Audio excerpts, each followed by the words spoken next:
The military court was threatening to end her career. She had refused an order, but why? In the final minute of her defense, the two words she whispered drained the blood from the faces of all the senior officers. No one knew that the woman standing before them was actually... The Naval Station Norfolk military courtroom held an unsettling sterility, its wood paneling and polished brass fixtures failing to provide warmth to the proceedings within. Commander Morgan Callaway sat with perfect posture in her dress blues, ribbons and medals creating a constellation of honor across her chest. Her hands rested on the table before her, right thumb occasionally tracing a jagged scar that ran across her left palm, a private ritual unnoticed by anyone else in the room. The court-martial had been underway for 2 days already. The prosecution's evidence played across screens mounted throughout the chamber, satellite footage showing Operation Blackbird unfolding in grayscale precision. Thermal signatures moved through a compound, comms chatter providing clinical narration to the aborted mission. The operation, a covert extraction in a location still deemed classified, had gone sideways when Callaway refused a direct order to proceed, despite intelligence suggesting civilians in the target zone. Colonel Marcus Reed, a career military prosecutor with salt and pepper hair and a perpetual look of disappointment, stood at the center of the courtroom. His dress uniform bore nearly as many decorations as Callaway's, though his had been earned largely behind desks rather than in combat zones. He gestured to the technician who played the damning radio transmissions. "Falcon Actual, you are cleared hot. Execute, execute." Callaway's voice came through next, steady despite the circumstances. "Negative command, cannot comply. Request immediate stand down." "That is a direct order, Falcon. Execute now." "Sir, with respect, I cannot." The assembled officers and officials shifted in their seats, a ripple of discomfort moving through the gallery. In the front row sat Admiral James Northwood, his weathered face a mask of neutrality that seemed out of place for what should have been a straightforward disciplinary hearing. His eyes, however, never left Callaway's face, studying her with an intensity that suggested deeper currents beneath the surface. Major Elena Winters, Callaway's defense counsel, stood to object to the characterization of the evidence. Her dark hair was pulled back in a severe bun, her uniform pressed to perfection. The defense maintains that Commander Callaway acted within her authority as team leader when faced with actionable intelligence regarding civilian presence. The rules of engagement clearly state, "The rules of engagement do not supersede a direct order from command during an active operation," interrupted Judge Advocate General Harrison Reynolds from his position on the bench. His voice carried the certainty of someone used to being the final authority in any room. "Your Honor, if I may," Winters continued undeterred, "we request access to Commander Callaway's complete service record, including her deployments with previous units. Her decision-making process can only be fully understood within the context of her extensive operational experience." Reynolds's eyes narrowed slightly. "Request denied. Commander Callaway's previous deployments are not relevant to her refusal to obey orders on April 18th. The court will focus solely on the matter at hand." Callaway's expression remained unchanged, though something flickered in her eyes momentarily. From her position at the defendant's table, she noticed a young aide in civilian attire taking detailed notes in the back row. When their eyes met briefly, there was a flash of recognition, though Callaway couldn't place where she might have seen the woman before. The first day's proceedings concluded with testimony from Callaway's commanding officer, who described her as exemplary in most respects, but noted a troubling pattern of questioning orders in recent months. As the courtroom began to clear, Callaway watched Admiral Northwood exchange hushed words with a civilian she didn't recognize, before both men exited through a side door rather than the main entrance. Winters gathered her papers, frustration evident in her movements. "They're boxing us in, Commander. Without access to your full service record, it's going to be difficult to establish context for your decision." "It wouldn't make a difference," Callaway replied, her voice low. "Some things aren't in those records anyway." Winters gave her a curious look. "Care to elaborate on that, Commander?" "No." Callaway stood, adjusting her uniform. "Some ghosts should stay buried, Major." The second day proceeded much as the first, with technical experts testifying about the operational parameters and intelligence assessments preceding the mission.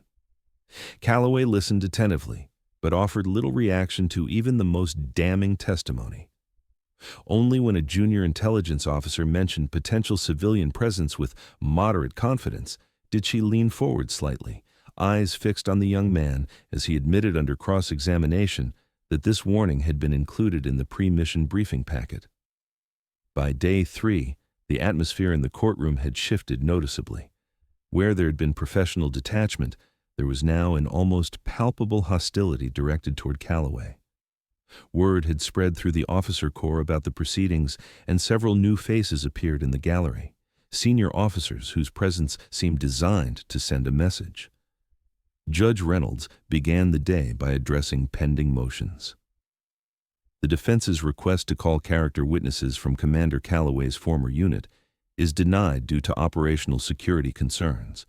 Additionally, the court will accept into evidence the psychological evaluation conducted by Captain Warren of Naval Medical Command. Winters rose immediately. Your Honor, that evaluation was conducted without proper notice to defense counsel, and the findings directly contradict Commander Callaway's regular psychological assessments over her 15-year career. The evaluation was ordered as part of this proceeding and is therefore admissible, Reynolds stated firmly. Colonel Reed, you may proceed. Reed approached the bench with a manila folder. The prosecution calls Commander Morgan Callaway to the stand. Callaway moved with fluid precision to the witness stand, took the oath with unwavering eye contact, and sat with the same perfect posture she'd maintained throughout the proceedings.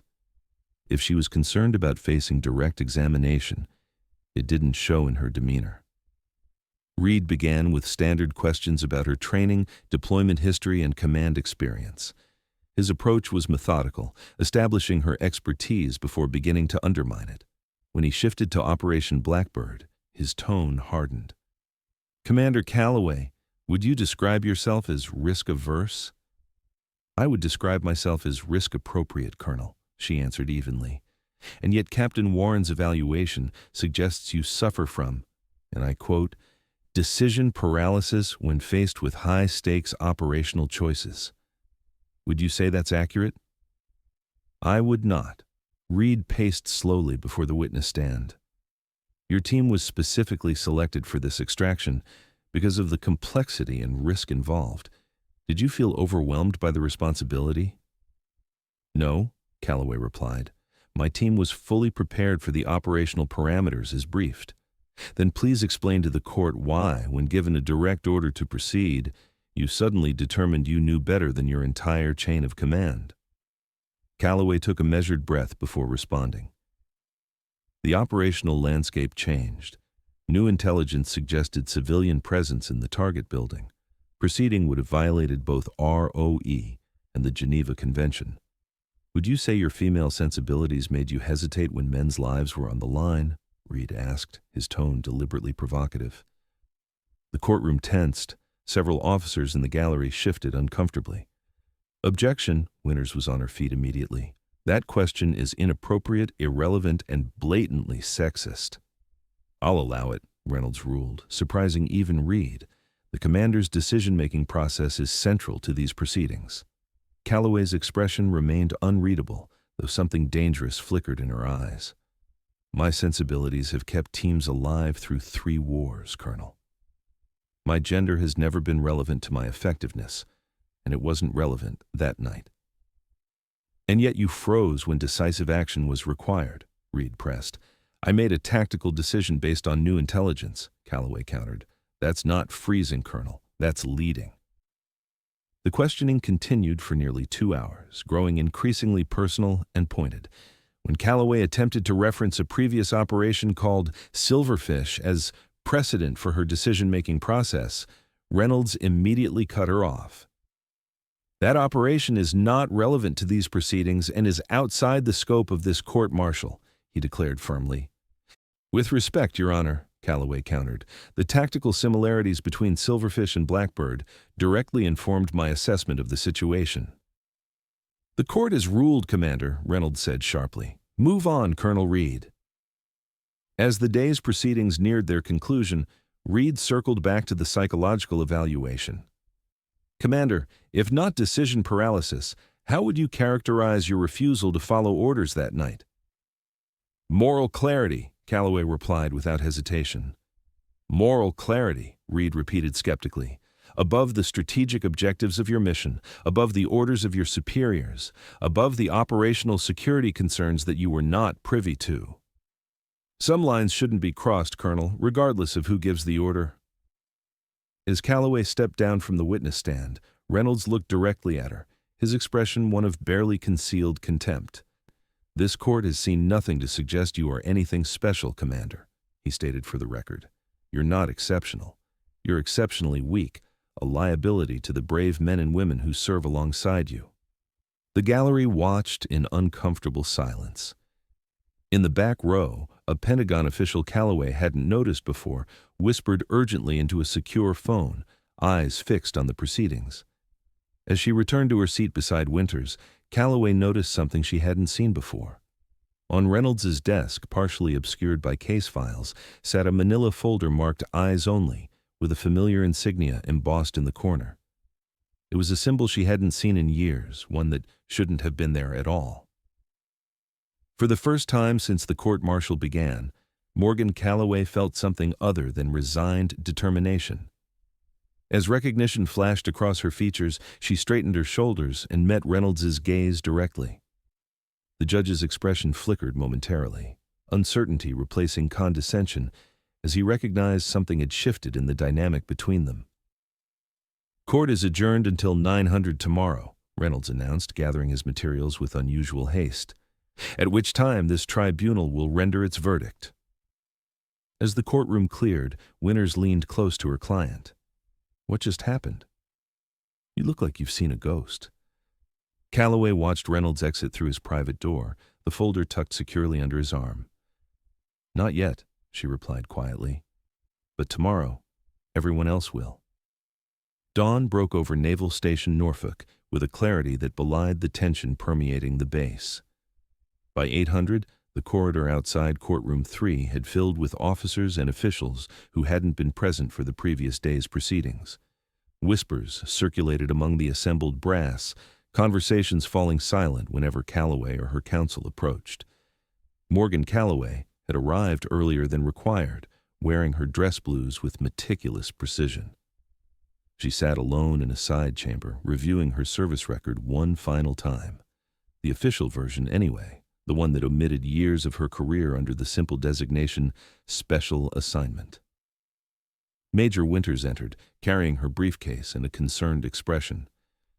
Commander, something strange is happening. Admiral Kendrick just arrived with her staff. The Chief of Naval Operations sent a representative. There's someone here from the Secretary of Defense's office. Callaway looked up from her papers, expression unreadable. Are you surprised? Should I be? Winters asked, studying her client carefully. You know something I don't. Many things, Callaway confirmed, closing the folder before her. And after today, so will Judge Reynolds.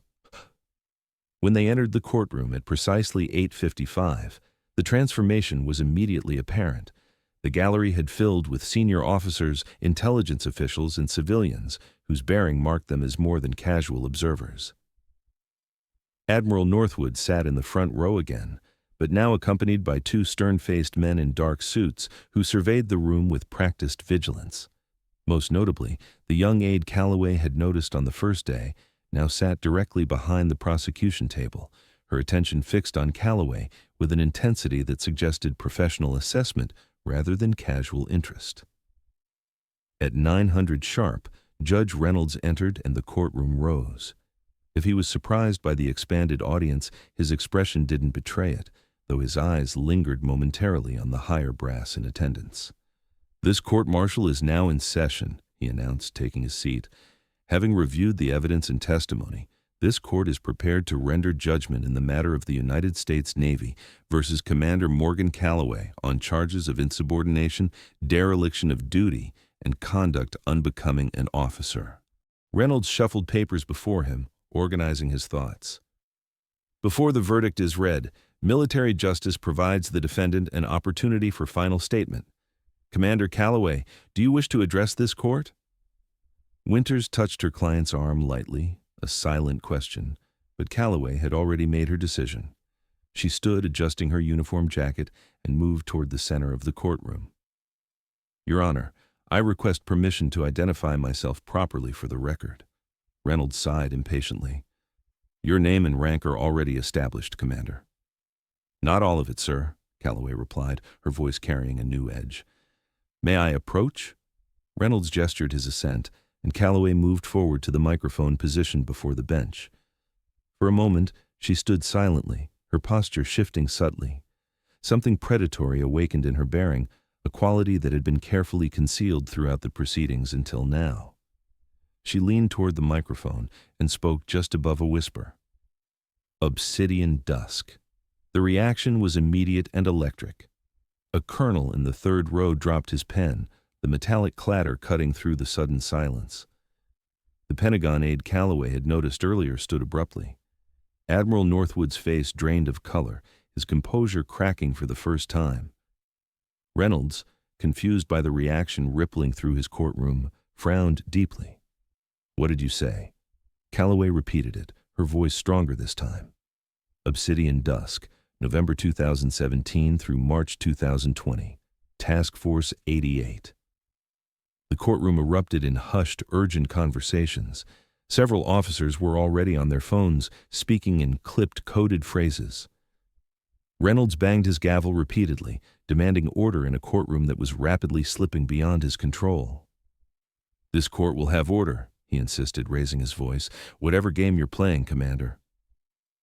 He was interrupted by a civilian in a dark suit who approached the bench with purposeful strides. The man leaned close to Reynolds and spoke quietly, handing him a secure phone. Reynolds' expression transformed in real time, confusion giving way to shock, then to something approaching fear as he listened to whoever was on the other end. This court will recess for 1 hour, he announced, his voice unsteady. All present will remain in the building. As Reynolds hastily exited through his chamber door, the courtroom dissolved into controlled chaos. Officers formed tight clusters, speaking in low tones.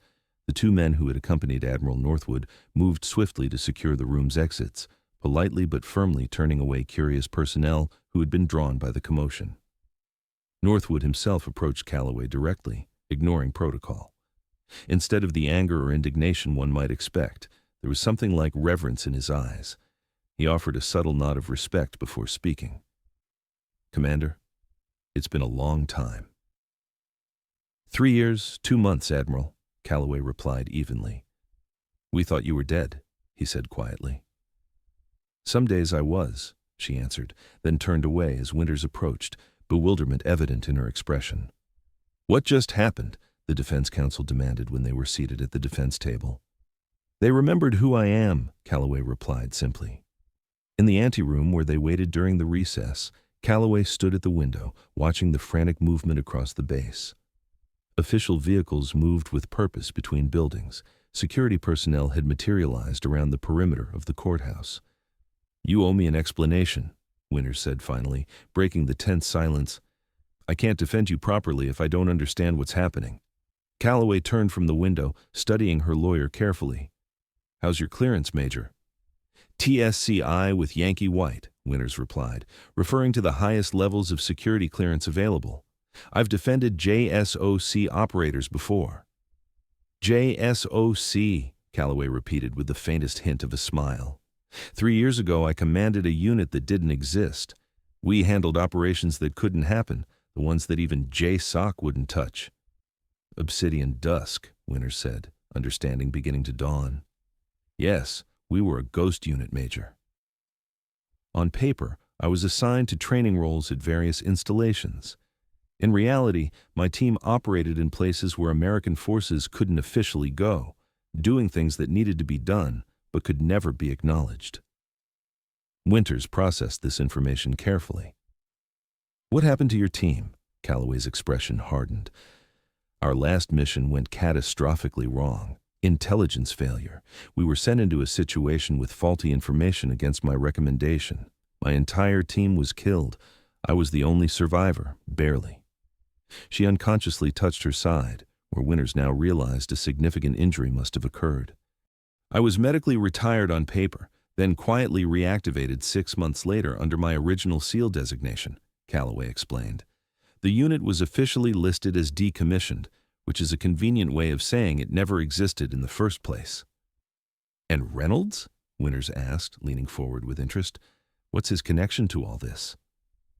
Reynolds was part of the chain that authorized that final mission, despite clear red flags in the intelligence, Callaway said, her voice hardening as old wounds reopened. He was a captain then, serving as legal counsel to the oversight committee that approved our operations. He signed off on the mission parameters, knowing the intelligence was questionable at best. And now he's about to face something he never expected. The truth, Winters said, understanding dawning in her eyes. Accountability, Callaway corrected with quiet determination. When court reconvened exactly 1 hour later, the transformation was complete and unmistakable. Reynolds was no longer present at the bench. In his place sat Admiral Lyra Kendrick, a legendary figure in naval intelligence circles whose unexpected presence sent a clear message about the gravity of the situation. New faces occupied the prosecution table, and the gallery had been cleared of all but essential personnel. This tribunal is now in session, Admiral Kendrick announced, her authoritative voice requiring no gavel to command complete attention. In light of newly accessible classified information, this court-martial is hereby dissolved by direct order of the Joint Chiefs of Staff. All records of these proceedings are classified top secret effective immediately. She turned her attention directly to Callaway. Commander, please approach. Callaway moved forward with military precision. Kendrick descended from the bench and met her halfway, an unprecedented break with court protocol that signified something momentous to all present. From a leather portfolio, Kendrick withdrew Callaway's sidearm, ceremonially returning it to her in a symbolic restoration of trust and authority. Commander Callaway, on behalf of the United States Navy, I extend our deepest apologies for this misunderstanding, Kendrick said, her voice carrying to every corner of the hushed courtroom. Your service record has been amended to accurately reflect your actions during Operation Blackbird, which are now recognized as consistent with the highest traditions of naval service. Without explicitly confirming classified details, Kendrick made it clear that Callaway was not merely a SEAL, but had commanded Obsidian Dusk, a specialized unit whose operations remained among the most closely guarded secrets in military history. Commander Callaway's refusal to follow orders during Operation Blackbird was not, as characterized by the original prosecution, an act of weakness or indecision, Kendrick explained to the stunned audience. Based on her unique operational experience, she recognized signatures matching a previous operation with catastrophic outcomes. She wasn't disobeying. She was preventing a recurrence of circumstances that had previously resulted in American casualties. A junior officer approached with a folder which Kendrick reviewed briefly before continuing. Additionally, this court has received documentation indicating that former Judge Advocate Reynolds had undisclosed conflicts of interest in this case, having been involved in the authorization chain for previous operations relevant to Commander Callaway's decision-making process. You are released from these proceedings, Commander. Report to my office at 0800 tomorrow for reassignment. When the courtroom had cleared, Winters approached her client. Reassignment? After all this? Callaway gathered her papers slowly, thoughtfully. Some ghosts don't stay buried, Major. Sometimes they come back with a purpose. Through the window, she watched as Judge Reynolds was escorted to a waiting vehicle by 2 naval security officers, his career effectively over, his reputation destroyed by the truth he had tried to suppress. Will you continue serving? Winters asked quietly. Callaway's gaze remained fixed on the departing vehicle. That depends on what Admiral Kendrick has in mind tomorrow, she answered. Some missions can only be carried out by ghosts.